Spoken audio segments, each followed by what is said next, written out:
Captain, playboy, philanthropist, politician, prime minister. Imran Khan Niazi has been called many things in his life. A life of contrasts and contradictions. A life many in Pakistan can only dream of living.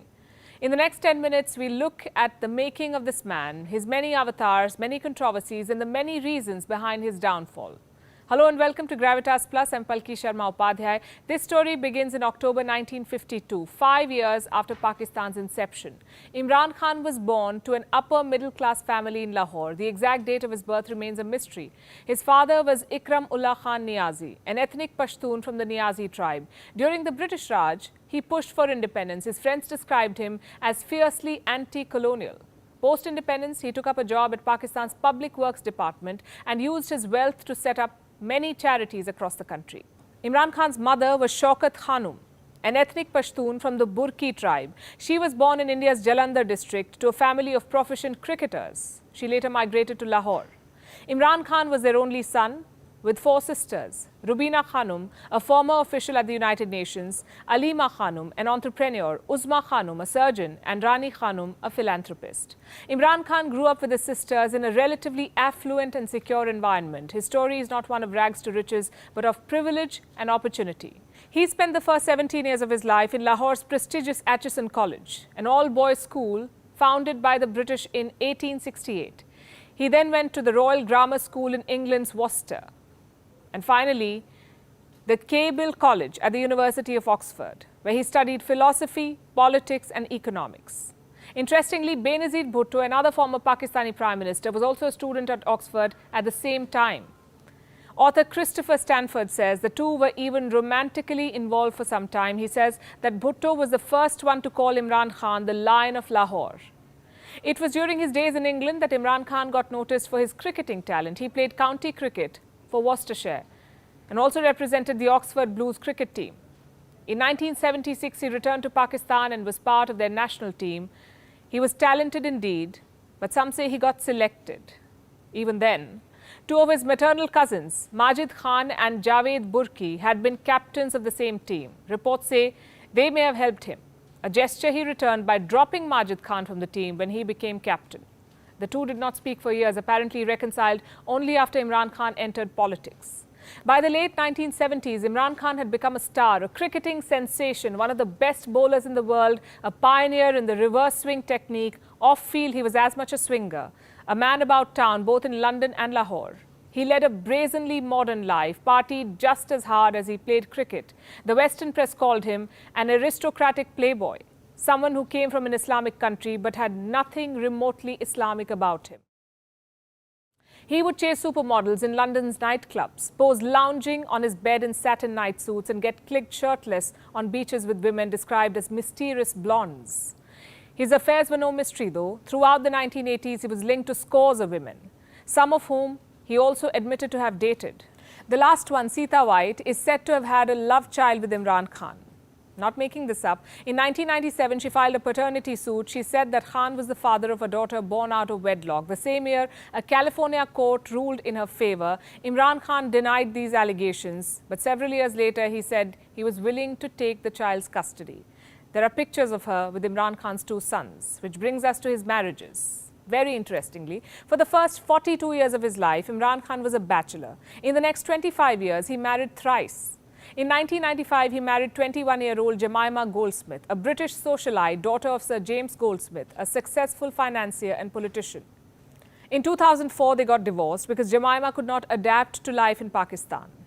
Last year, she posted this, quoting a verse from the Quran, to slam Imran Khan's remarks on how women should dress. I feel incredibly sentimental about Pakistan, even though it's quite a maddening place sometimes. I really hope that Pakistan will come through and have the future that it deserves. In January 2015, he married Reham Khan, a British journalist of Pakistani origin. In October the same year, they got divorced. Reham Khan blamed Imran Khan's reckless lifestyle, also his patriarchal mindset, for this. There comes a time where you have to put it just as it is, and you have to do it at the cost of people assassinating my character or my daughters. We are prepared for that. In February 2018, 4 months before he became Prime Minister, Imran Khan married Bushra Bibi, a veil-wearing Sufi scholar, a spiritual mentor and a faith healer. This is apparently what drew Imran Khan close to her. Khan साहब basically एक नेक रूह थे, लेकिन वो कहते हैं ना कि कभी कभी दुनिया में जब इंसान भटकता है तो उसको पता नहीं लगता। नेक रूह ने हर हाल में अपने ट्रैक पे आना ही आना होता है, चाहे वो देर से आए या जल्दी आए। Back in 1995, when Imran Khan was asked about his lifestyle, he famously said, and I'm quoting, "The playboy image is exaggerated, but I'm not a saint either. I never claimed to be an angel. I'm just a humble sinner." Speaking of which, he was a sinner on the field too. Imran Khan had an illustrious career in cricket. He was a formidable player, a great all-rounder, a charismatic captain. He ushered Pakistan cricket into its golden era, led his team to victory in the 1992 World Cup, selected and trained a host of aspiring players, but for all of his impressive credentials, he was self-admittedly a cheat. In 1994, he confessed to ball tampering on numerous occasions. He said it was no big deal, not such a big sin as it is now. He said he never considered it cheating. Everyone tampered the ball and so did he. Nobody was an angel. Exact words spoken.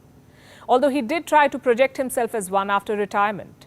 An angel who could do no wrong, an incorruptible philanthropist. He got 90,000 euros as prize money after the 92 World Cup. He took this money to build the Shaukat Khanum Hospital, a cancer center in Lahore named after his mother. Till date, it is Pakistan's largest tertiary care hospital. It was built on funds from Pakistani citizens and a host of international donors. His critics say Imran Khan used these funds to build his personal wealth too, that he diverted them to offshore accounts in France and Oman, and this was despite the fact that he had inherited 3 generations of wealth from his father. In 1996, Imran Khan entered politics. He launched his own political party, the PTI, Pakistan Tehreek-e-Insaf. He shed his playboy image, transitioned to a devout Muslim, styled himself as an anti-poverty reformer. He even began counting prayer beads in public. It seems conflicting, though, that he did not grow a beard as most devout Muslim men do. Imran Khan's political views were as contradicting. He upheld liberalism, but also appeased the Islamic clergy. He condemned Islamic terrorism, but also provided funds to the Pakistani Taliban. He endorsed free speech, but also defended Pakistan's notorious blasphemy laws. He promised to strengthen democracy, but also supported Pervez Musharraf's coup in 1999.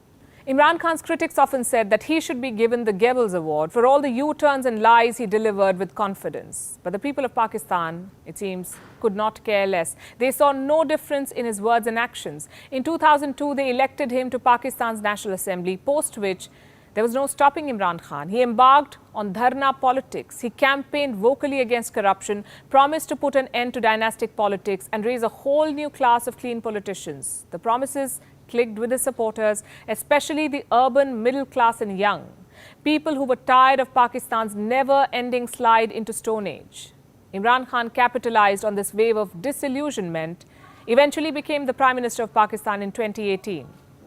But even Pakistani citizens know that his victory was a soft coup, engineered by the real rulers, the Pakistan Army. Imran Khan was the army's man, their blue-eyed boy. They installed him to power, hoping he would be a pliable civilian leader. But that was not to be. He has crossed one red line after another, undermined the army's authority, pushed back against their policies. His downfall, make no mistake, is not about Pakistan's economy or the state of democracy, as his critics often say. It's about his war with the Pakistan army, his refusal to play into the hands of the generals. And this is a battle he was never going to win. As for the people of Pakistan, they are the ultimate losers in this battle. No Prime Minister of Pakistan has ever completed a full term. Not one. 75 years and not one stable government. There are only lessons to take here. Lessons on why things need to change. Unfortunately, in Pakistan, even change is not inevitable.